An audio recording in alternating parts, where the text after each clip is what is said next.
Tout au long de ces dernières décennies, voire de ces derniers siècles, les hommes ont excessivement utilisé des énergies ayant des conséquences nocives pour notre planète. Il est désormais grand temps d'utiliser des énergies propres, mais surtout renouvelables éternellement. Sera donc présenté, à travers ce court film, l'exemple de l'énergie éolienne en premier lieu, et en second, celui de l'énergie hydrolienne. L'éolienne, dieu des vents ou régisseur des vents dans la mythologie grecque, Éole a donné son nom aux éoliennes.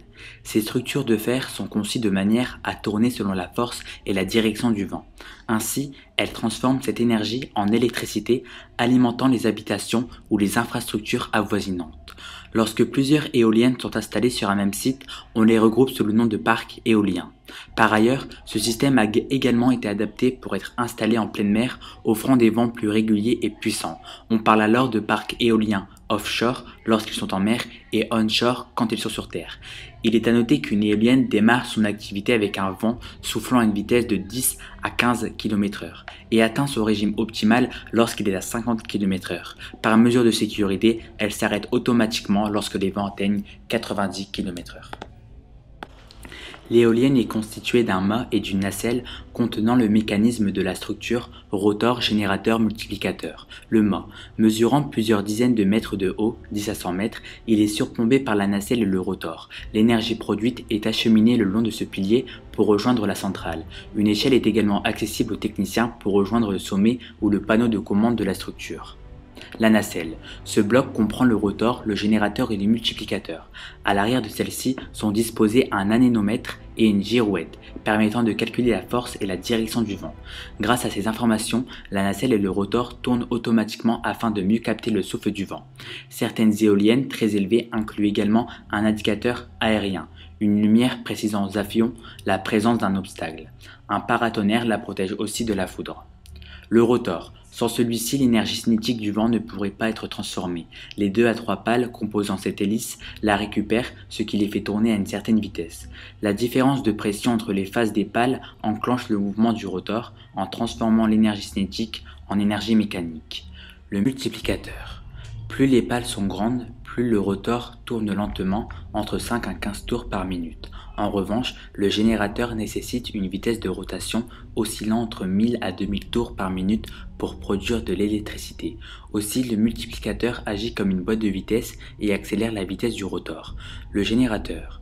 Il récupère l'énergie mécanique produite par le rotor et accélérée par le multiplicateur, puis la transforme en énergie électrique. Cette énergie est ensuite traitée par le convertisseur, puis augmentée par le transformateur, afin de pouvoir être acheminée vers le réseau électrique.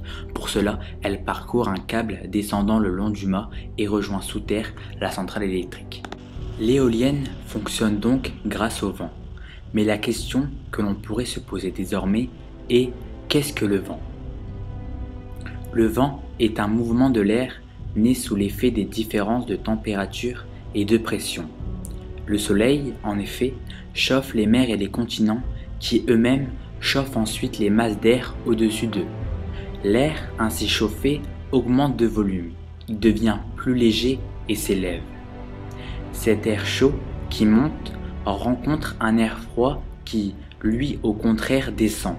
On parle d'une zone de basse pression, plus communément appelée dépression, et une zone de haute pression appelée anticyclone.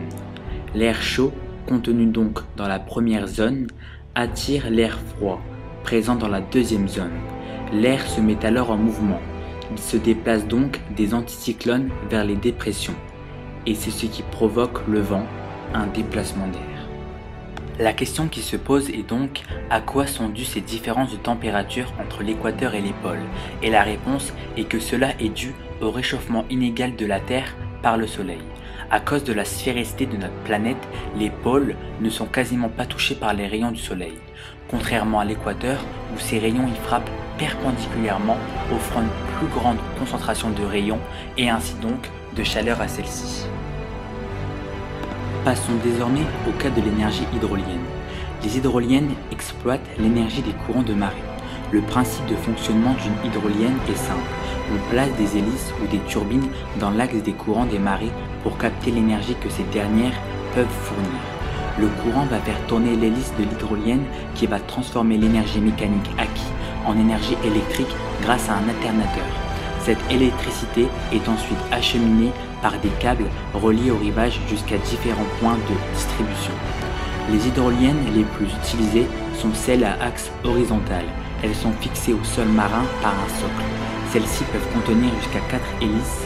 Elles possèdent souvent une partie hors de l'eau pour la maintenance. La plus importante hydrolienne au monde, Siegen, entre dans cette catégorie. Tout comme le vent ou courant atmosphérique, les courants marins, à l'origine du fonctionnement des hydroliennes, sont dus au phénomène de différence de température entre l'équateur et les pôles. Cette différence de température tend à créer une circulation à l'intérieur de la masse d'eau afin de rééquilibrer l'ensemble. Les océans et l'atmosphère vont donc se mettre en mouvement, créant ainsi les courants appelés courants océaniques.